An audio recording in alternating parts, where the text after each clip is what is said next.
नमस्कार, खबर दोपहर देख रहे हैं आप और मैं हूं आप सबके साथ अनूप। शुरुआत एक बड़ी खबर से जो इस वक्त समस्तीपुर से आ रही है।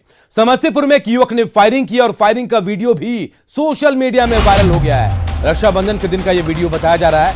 कल्याणपुर के कोयला कुंड की एक घटना है। हालांकि न्यूज 18 इस वायरल वीडियो की पुष्टि नहीं करता है। तो देखिए, समस्तीपुर से एक बड़ी खबर, जहां एक वायरल वीडियो सामने आया है। इस वायरल वीडियो में एक युवक गोली चलाता हुआ नजर आ रहा है, फायरिंग करता हुआ नजर आ रहा है। रक्षाबंधन के दिन का यह वीडियो बताया जा रहा है। कल्याणपुर के कोयला कुंड का यह वीडियो बताया जा रहा है। हालांकि न्यूज 18 जो है इस वायरल वीडियो की पुष्टि नहीं करता है। अरे पिस्टल दिखा, पिस्टल ओन्ने एगो चला यार, एगो चला। हाँ। विश्व धरोहर महाबोधि मंदिर आम श्रद्धालुओं के लिए खुल गया है। हालांकि मंदिर में बिना मास्क की एंट्री नहीं हो पाएगी। सुबह 5 बजे से विशेष बौद्ध परंपरा के मुताबिक पूजा अर्चना कर मंदिर का पट खोला गया। गुरुवार को प्रबंध कारिणी की ओर से विशेष तौर पर बड़े पैमाने पर सैनिटाइजेशन अभियान सहित साफ सफाई का अभियान चलाया गया। महाबोधि मंदिर सुबह 5 बजे से रात 9 बजे तक खुला रहेगा। पहले दिन होने की वजह से महाबोधि मंदिर में काफी कम श्रद्धालु आ रहे थे। वहीं गया के विष्णुपद मंदिर और शक्तिपीठ मां मंगला गौरी का दरवाजा भी श्रद्धालुओं के लिए गुरुवार से ही खोल दिया गया है, जहां भारी संख्या में भक्त मंदिर में पूजा अर्चना कर रहे हैं। बोधगया महाबोधि मंदिर का जायजा लिया हमारे सहयोगी एलन लेली ने।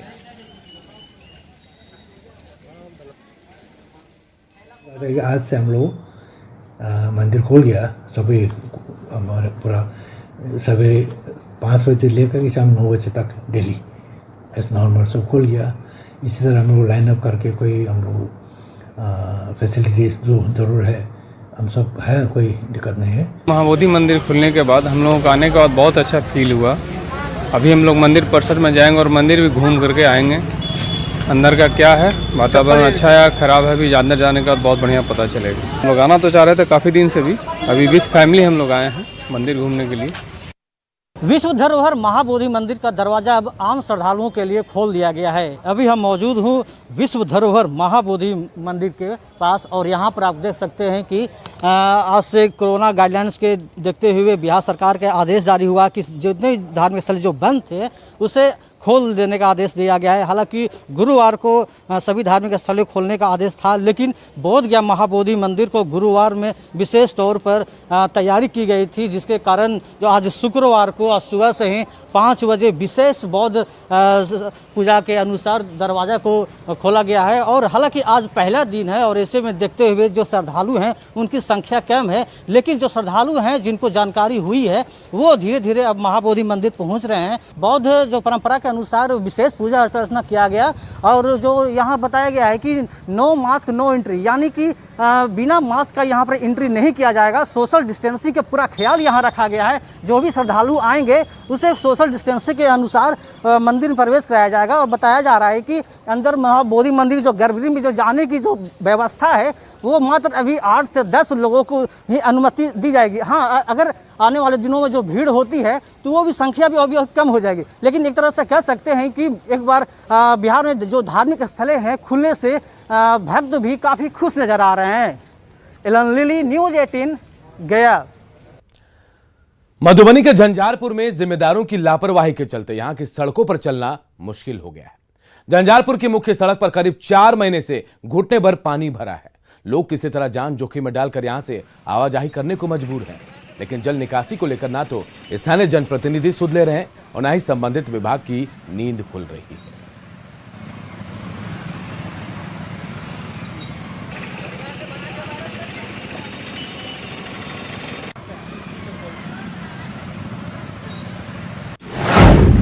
झारखंड में उद्योग की फूल रही सांसें।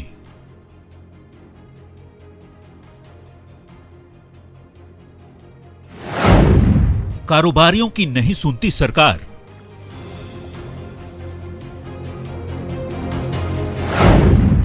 मूलभूत सुविधाएं तक मैसर नहीं। मुझे लगता है कि कई तरह की यहाँ की व्यवहारिक कठिनाइयाँ हैं, उनको हमको दुरुस्त करना पड़ेगा। और सरकार की जिम्मेदारी है कि अगर हम इंडस्ट्री के साथ में बात कर रहे हैं तो स्वाभाविक तौर से उनको जो आसान तरीका हम उपलब्ध करा सकते हैं, संसाधन दे सकते हैं, वो कोशिश करना चाहिए। लाइसेंस रिन्यूअल में भी पैसे का खेल।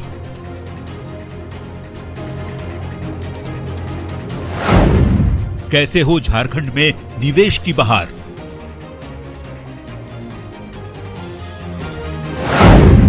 जब पस्त हैं कारोबारी और मस्त है हेमंत सरकार। झारखंड सरकार लगातार निवेश की कोशिशों में जुटी है और इसी को लेकर दिल्ली में 2 दिवसीय इन्वेस्टर्स मीट का आयोजन किया गया है। मुख्यमंत्री हेमंत सोरेन उद्यमियों को झारखंड में निवेश के लिए आमंत्रित करेंगे, लेकिन निवेश के माहौल को लेकर सवाल प्रदेश के कारोबारी ही खड़े कर रहे हैं। उद्योग जगत से जुड़े लोगों के पास समस्याओं का अंबार है। सरकार शिकायतों पर गौर नहीं फरमाती। इंफ्रास्ट्रक्चर के साथ ही लाल फीताशाही और लाइसेंस रिन्यूअल में भी धांधली से कारोबारी परेशान है। ऐसे में सवाल है कि जब झारखंड के कारोबारी ही पस्त है तो फिर निवेश आएगा भी तो कैसे?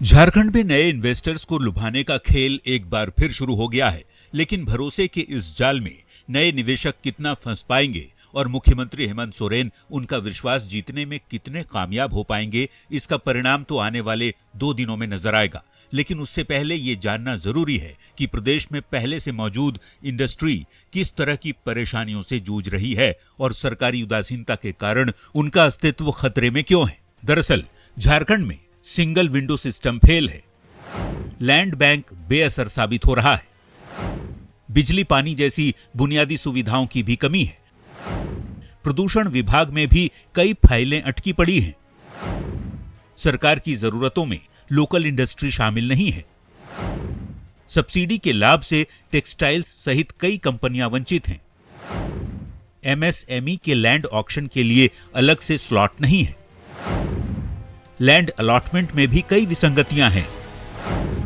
लाइसेंस रिन्यूअल कराने में पैसों का खेल चल रहा है। कोरोना काल में भी सरकार के पास स्पष्ट नीति नहीं है। न मार्केट की सुविधा है। 1.5 साल हो गए, कोरोना में तबाह हो गया उद्योग। कोई आगे नहीं पूछने वाला हो रहा है कि उद्योग कैसे चले, क्या परेशानी है, कैसे ठीक होंगे आप, आपको हम क्या मदद कर सकते हैं। कुछ नहीं, हर चीज में तो अड़ंगा है। कारोबारियों को ये तक पता नहीं कि अपनी जरूरतों को लेकर वो जाएं भी तो किनके पास। जमीन की अनुपलब्धता और महंगी बिजली की समस्या से कारोबारी बेहद परेशान हैं। ईज ऑफ डूइंग बिजनेस पर भी सरकार फोकस नहीं कर पा रही। जो लोगों ने पूंजी अपनी जमा पूंजी जमीन पर लगाई है वो अभी दर दर घूम रहे हैं। ये एक बड़ा चिंता का विषय है। सरकार को इस पर ध्यान देना चाहिए। और बहुत सारी छोटी छोटी चीजों पर लोग उद्यमी लोगों को फंसा कर रखते हैं। आपको पोल्यूशन के लिए, आपको फैक्ट्री लाइसेंस रिन्यूअल के लिए, ये बड़ा छोटा छोटा चीज में लोगों को दौड़ाते रहते हैं। अभी क्या होता है कि अव्यावहारिक चीजों के लिए बार बार जाना पड़ता है अधिकारियों के पास, मंत्रालय के पास। उसमें काफी समय भी खर्च होता है और जो कॉस्ट ऑफ इंडस्ट्री है वो भी बढ़ती है। तो ये 3 चीजों पे काम करना होगा। लाइसेंस कम या नहीं, कंपल्सन टू कंप्लेन मोड में चला जाना होगा और समयबद्ध सीमा पे राइट टू सर्विस एक्ट बना के इंडस्ट्री के लिए काम करना होगा। तब लगेगा कि ये सर्वश्रेष्ठ स्थान है इंडस्ट्री लगाने के लिए और तब उद्योगपति आएंगे, नहीं तो नहीं आएंगे। रांची के तुपुदाना इंडस्ट्रियल एरिया के कई कारोबारी मानते हैं कि किसी भी इन्वेस्टर को आप झूठी चीजें दिखाकर राज्य में निवेश का न्योता नहीं दे सकते। स्थानीय कारोबारी भी मानते हैं कि सरकार उन्हें विश्वास में लिए बगैर नए निवेशकों का भरोसा जीत नहीं सकती। सवाल कई हैं जिस पर अब सरकार को ही गौर फरमाने की जरूरत है। न्यूज़ 18 के लिए रांची से संजय कुमार सिन्हा की रिपोर्ट। सरसा में एसएफसी गोदाम प्राइवेट कर्मी और बिचौलियों की रहमो करम पर चलता है। यहां गोदाम मैनेजर अनाज वितरण में प्राइवेट कर्मी को रखते हैं तो गोदाम मैनेजर की कुर्सी डोर स्टेप ठेकेदार का मुंशी संभालता है। गोदाम में अनाज वितरण की रिपोर्ट के लिए विभाग की ओर से 4G कर्मी को बहाल किया गया, लेकिन उनकी जगह भी प्राइवेट कर्मी ही काम करते हैं। सिमरी बख्तियारपुर एसएफसी गोदाम में कह सकते हैं कि पूरी तरह से प्रशासनिक लापरवाही हो रही है।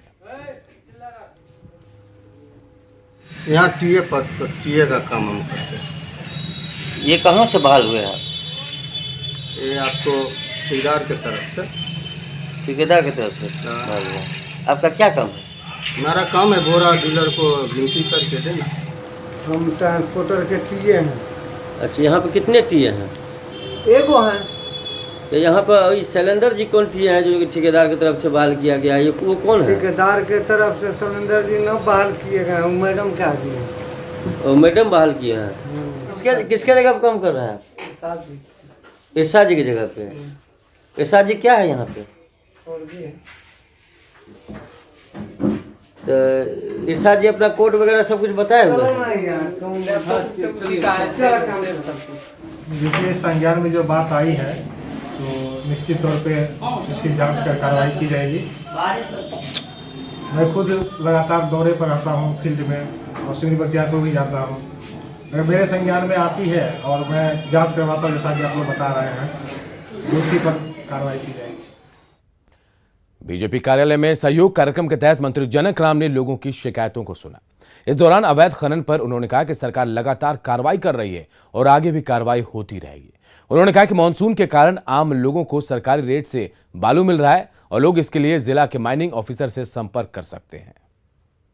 15,65 करोड़ सेफ्टी बालू उपलब्ध था, उससे सरकार गैर सरकारी काम चल रहा है। कहीं अगर आम लोगों की लगता है कि बालू उपलब्ध नहीं है, उसके सरकारी रेट भी निर्धारित कर दिया गया है, तो ऐसे लोगों को जिले के माइनिंग इंस्पेक्टर हो, खनिज विकास पदाधिकारी हो, उसका नंबर उपलब्ध करा दिया गया। वहां के आम लोगों को उस नंबर पे संपर्क करने पे बालू कहां से मिलेगा, कैसे मिलेगा, किस रेट से मिलेगा, सारी उनको बताई जाती है। और पटना से बड़ी खबर, बिहटा एयरपोर्ट के लिए जमीन की डिमांड पूरी हो गई है। संजय झा ने न्यूज 18 से कहा, मंत्री संजय झा ने न्यूज 18 से कहा कि बिहार सरकार ने केंद्र को जमीन सौंप दिया है, जमीन अधिग्रहण कर केंद्र को सौंपा गया है। दरभंगा एयरपोर्ट पर भी बोले संजय झा, जमीन अधिग्रहण के लिए राशि मंजूर कर ली गई है, दरभंगा डीएम को सौंप दिया गया है काम, आगे का काम केंद्र सरकार को देखना है। पुणे एयरपोर्ट का काम भी जल्द शुरू होगा। तो देखिए, ये बड़ा बयान दिया है मंत्री संजय झा ने। और जमीन अधिग्रहण जो जिसकी बात कही जा रही थी, उसे लेकर संजय झा ने कहा है कि बिहटा एयरपोर्ट के लिए जमीन की डिमांड पूरी कर दी गई है। न्यूज 18 से खास बातचीत में कहा संजय झा ने कि बिहार सरकार ने केंद्र को सौंप दी है जमीन और जमीन अधिग्रहण कर केंद्र को सौंपा गया है। दरभंगा एयरपोर्ट पर भी बोले संजय झा कि जमीन अधिग्रहण के लिए राशि मंजूर कर ली गई है, दरभंगा डीएम को सौंप दिया गया है, आगे का काम केंद्र सरकार को देखना है। पूर्णिया एयरपोर्ट का काम भी जल्द शुरू होगा। अभी मिला नहीं है, लेकिन मैं पटना एयरपोर्ट के बारे में बता दूं। पटना एयरपोर्ट पर मुख्यमंत्री जी जब से ये सरकार बनी, ये एयरपोर्ट का विस्तार हो उस दिन से किए हुए हैं। अब उसका बिहटा वाला जब था, जब एयरपोर्ट अथॉरिटी ने, सिविल एविएशन मिनिस्ट्री ने जो भी लैंड कहा गया, वो सारा लैंड बिहार सरकार एक्वायर करके और ऑलरेडी दे चुकी है। अब काम शुरू करना उनकी जिम्मेवारी है पटना एयरपोर्ट के लिए। दूसरा एयरपोर्ट जो दरभंगा एयरपोर्ट है, दरभंगा एयरपोर्ट जो उड़ान स्कीम में है, आप जानते हैं कि भारत सरकार ने ये स्कीम दिया बिहार को और मुख्यमंत्री जी ने डिसाइड किया कि ये दरभंगा और पूर्णिया में दोनों एयरपोर्ट बनेगा और वो लैंड एक्वायर करके देना है बिहार सरकार को। पहला जो दिया गया लैंड एक्वायर करने के लिए दरभंगा में, कैबिनेट से पास करके वो पैसा दरभंगा एडमिनिस्ट्रेशन के पास जमा है, लेकिन वो एक्वायर इसलिए नहीं हो रहा था कि फिर क्योंकि डिफेंस का एयरपोर्ट है। फिर मुख्यमंत्री के स्तर पर मीटिंग हुई दरभंगा एयरपोर्ट के लेकर और फिर दोबारा रिवाइज भेजा गया कि आपको 71 या 76 एकड़ जमीन हमको चाहिए। पहले 31 एकड़ था, 31 एकड़ से हो गया 76 एकड़ जमीन। तो उसके लिए भी प्रपोजल अब कैबिनेट में आ रहा है और हम लोग ये भी चाहते हैं कि जो पूर्णिया एयरपोर्ट भी जो उड़ान स्कीम में है, वो भी उस पर भी इमीडिएटली काम शुरू हो। तो जहां तक बिहार सरकार के साइड से है, चाहे पटना एयरपोर्ट हो, चाहे दरभंगा एयरपोर्ट हो, चाहे पूर्णिया एयरपोर्ट हो, बिहार सरकार बिल्कुल चाहती है कि इमीडिएटली उस पर एक्वायर करके जो जमीन दिया गया है, जो उन्होंने ही मांगा था जमीन, जो उन्होंने मांगा था जमीन, फिर मैं रिपीट कर देता हूं, पटना एयरपोर्ट के लिए जो सिविल एविएशन मिनिस्ट्री ने जो जमीन मांगा था, वो जमीन एक्वायर करके बिहार सरकार दे चुकी। ये तो सितंबर लास्ट तक फ्लड की स्थिति रहेगी, क्योंकि बिहार की बारिश का जो रेन वाटर है एक, और दूसरा बिहार से ज्यादा बड़ा हम लोग का इशू रहता है कि नेपाल के कैचमेंट में जो बारिश होती है, और मैं अभी बताया लोगों को कि नेपाल में जितना रोड बन रहा है, जितना पेड़ काटा जा रहा है, उस वजह से पानी बड़ा का जो फ्लो है बड़ा स्टीप है, बड़ा फास्ट पानी का फ्लो होता है और वो सिल्ट के साथ यहाँ पर आता है। तो ये तो एक मेजर समस्या है बिहार के लिए, जो नेपाल से पानी यहाँ इंटर करता है, तो वो आ रहा है, उसकी एक समस्या है, लेकिन अभी कोई इमीडिएटली खतरे की बात नहीं। इस सरकार का, खास करके मुख्यमंत्री का, डे 1 से ही जब काम शुरू किए बिहार में, लोगों के बीच में जा करके उनकी समस्याओं को सुनना, उसका डिस्पोजल करना। अब तो उस स्थिति में भी जब कोविड अभी थोड़ा सा नॉर्मल हुआ तो फिर जनता दरबार मुख्यमंत्री शुरू कर दी, लेकिन यहाँ पर हमारे पार्टी के प्रदेश अध्यक्ष भी बैठे हुए हैं, मेरे साथी सुमित सिंह जी भी है, हमारे प्रवक्ता अभिषेक जी बैठे हुए हैं। अब क्योंकि हमारे जो पार्टी के खास करके जो साथी हैं, जो वर्कर हैं, उनके बहुत सारी इश्यूज रहते थे, तो उसके लिए हम लोग बैठे हुए हैं और सुबह से जो लोग आ रहे हैं और डेली पार्टी के मंडे टू फ्राइडे बटा हुआ है, तो और काफ़ी सारा इशूज आया है जो हम लोग सुबह से इसको निपटारा किया है। उसका नहीं, लार्जली तो आता है जो जिस विभाग को मैं देखता हूँ या जिस विभाग को सुमित जी देखते हैं, तो एक तो उस विभाग से संबंधित विषय जो रहता है वो आता है, वो तो हम लोग इमीडिएटली उसको बात करके और टेकअप कर लेते हैं।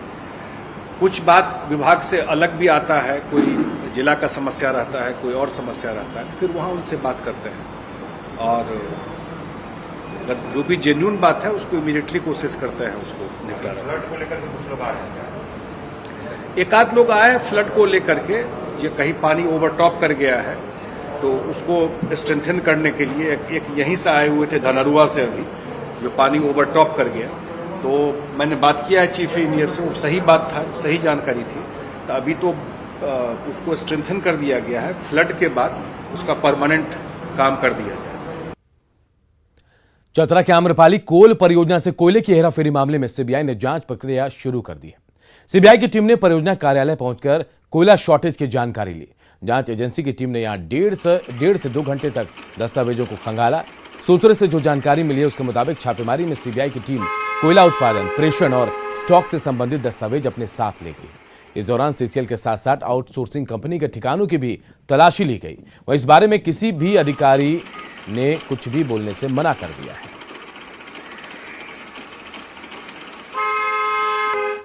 झारखंड सरकार खेल को बढ़ावा देने के उद्देश्य से खेल और खिलाड़ियों को प्रोत्साहन देती है। इसके तहत खिलाड़ियों की सीधी नियुक्ति ख, ग और की श्रेणी में की जाती है, लेकिन कई प्रतिभावान खिलाड़ी इससे वंचित है। उन्हीं में से एक है रमेश महतो, जो नौकरी नहीं मिलने की वजह से परेशान है।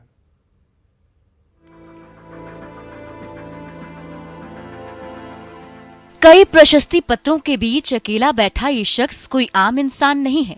गुमला के बसिया प्रखंड के राज्य स्तरीय एथलीट रमेश महतो हैं। रमेश आज आर्थिक तंगी की दौर से गुजर रहा है।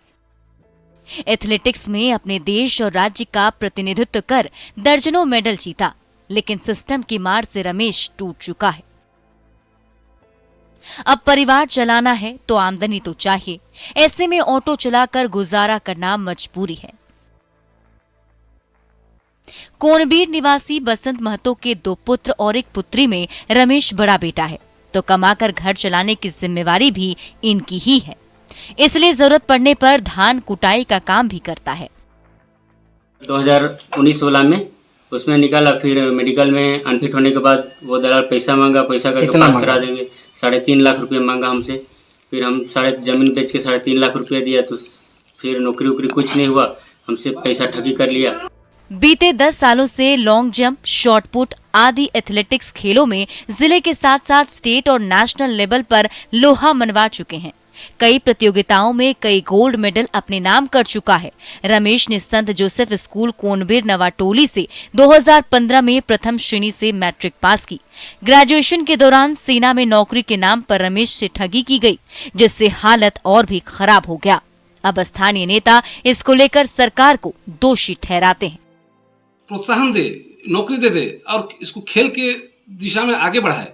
ये नेशनल गेम खेला हुआ लड़का है, ये बहुत आगे बढ़ेगा, पर आर्थिक तंगी के कारण ये लड़का आगे नहीं बढ़ पा रहा है। झारखंड सरकार देश और प्रदेश के लिए उत्कृष्ट प्रदर्शन करने वाले खिलाड़ियों को प्रोत्साहित करती है, जिसके तहत कई खिलाड़ियों को नौकरी भी दी गई, लेकिन रमेश का नंबर अभी तक नहीं आया। जरूरत है प्रतिभावान खिलाड़ियों को मदद की ताकि वे और बेहतर कर सकें। रुपेश भगत, न्यूज़ 18 गुमला। जमशेदपुर में वैक्सीन वाले भैया लौह नगरी की गलियों में वैक्सीनेशन की अलख जगा रहे हैं। सुबह होते ही भैया शहर की गलियों और मोहल्लों में निकल जाते हैं और लाउड स्पीकर पर लोगों को संजीवनी का मंत्र देते हैं।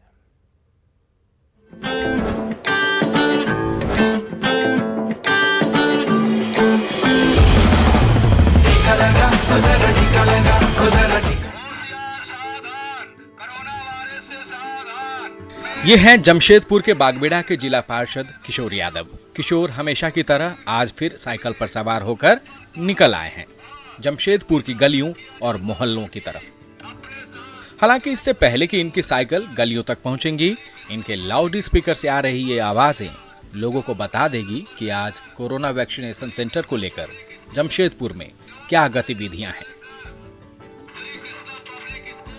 आज कहां लोगों को वैक्सीन मिलने वाली है और कहां मिलेगा कोरोना से बचने का ज्ञान। उस क्षेत्र में, उस मोहल्ले में हम लोग मिनी माइकिंग के माध्यम से साइकिल के द्वारा अधिक से अधिक लोगों तक सूचना दे सकते हैं और वैक्सीन सेंटर में लोग ये सूचना पाकर आते हैं। और बागबेड़ा के जिला पार्षद लोगों के बीच कितने लोकप्रिय हैं, इसका अंदाजा आप इसी बात से लगा सकते हैं कि किशोर जिस गली या मोहल्ले से गुजरते हैं, लोग अपना काम छोड़कर इनकी बातें सुनने आ जाते हैं, क्योंकि लोगों को ये बखूबी पता है कि किशोर भाषण देने वाले नेता नहीं, बल्कि जनता की सेवा में संतोष तलाशने वाले जनसेवक हैं, जिनकी बदौलत अब तक जमशेदपुर में 30,000 से ज्यादा लोगों का टीकाकरण किया जा चुका है।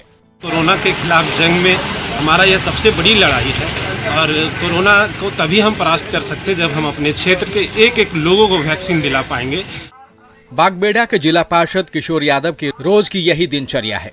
हर रोज किशोर यूं ही अपनी साइकिल पर सवार होकर घर से निकलते हैं और वैक्सीनेशन सेंटर के प्रचार प्रसार के साथ लोगों को वैक्सीन लेने के लिए भी जागरूक करते हैं।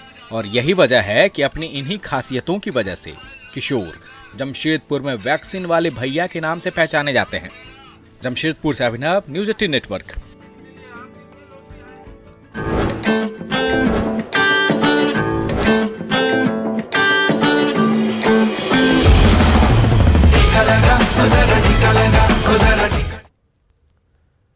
और इस बुलेटिन में इतना ही, लेकिन खबरें लगातार जारी है। देखते रहिए न्यूज़ 18 बिहार झारखंड।